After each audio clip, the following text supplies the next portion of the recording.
A palavra Efraim significa prosperidade. Ele foi um filho de José, que nasceu na época que José era governador do Egito, no tempo das 7 vacas gordas. Por isso ele colocou esse nome, Efraim. Deus me fez prosperar. Então, depois das 7 vacas gordas, vieram as 7 vacas magras. Então estão aí os dois aspectos de Efraim. A prosperidade por um lado e a miséria por outro. Qual é o tipo de miséria que atinge Efraim? No caso da pessoa ter tudo e não ter nada. Mas vamos começar a história de Efraim desde o princípio. No princípio, Israel tinha um só governo, que era o governo de Judá, cuja capital era em Jerusalém. Depois Jeroboão se rebelou e fundou outro reino em Israel e fundou uma capital em Samaria. E ele colocou a adoração aos bezerros de ouro. Ele quis fundar uma religião que na verdade já existia, que ela veio do Egito, a adoração ao bezerro de ouro. O bezerro no Egito simbolizava a prosperidade. Então, depois que Jeroboão fundou os templos de adoração ao bezerro, eles receberam a maldição do profeta Oséias, que diz assim: Efraim será aterrorizada pelos bezerros de Samaria. Efraim se uniu com a Síria para derrubar Judá.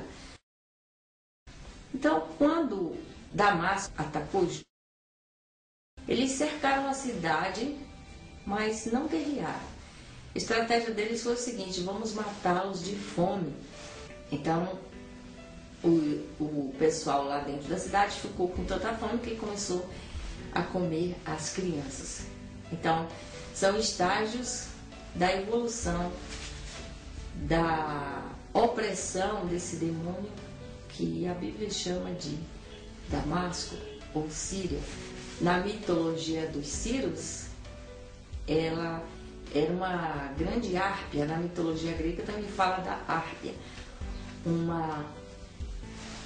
pássaro que chegava num banquete e as pessoas perdiam a fome. Então ela simboliza a anorexia. Anorexia o que é? A pessoa tem muita comida, mas sente aquele fastio, não quer comer. Então essa era a estratégia da Síria. O profeta Oséias falou nos bezerros, porque desde o início o simbolismo de Efraim é associado ao boi, aos bezerros, aos chifres. Dizia a profecia para José, o pai de Efraim: José rechaçará os povos com seus chifres. E no mapa da Palestina vocês podem observar os 2 chifres do reino de Efraim. Liderava Manassés e Benjamim. Então, no território de Manassés, tinha os montes Ebal e Gerizim, que simbolizam os 2 chifres de Efraim. Então, o que move uma Hárpia? É a inveja. O Senhor arrancará a inveja de Efraim. Quando você tem uma inveja, você quer competir com o seu vizinho. Se o seu vizinho tem um carro melhor do que o seu, então você vai para a igreja orar, vai fazer campanha de prosperidade para você ter um carro melhor do que o dele. Se ele tem uma televisão grande, você quer ter uma maior ainda do que a dele. Então, o que leva a pessoa a competir, no caso, o Efraim, o Jeroboão, competia com Judá.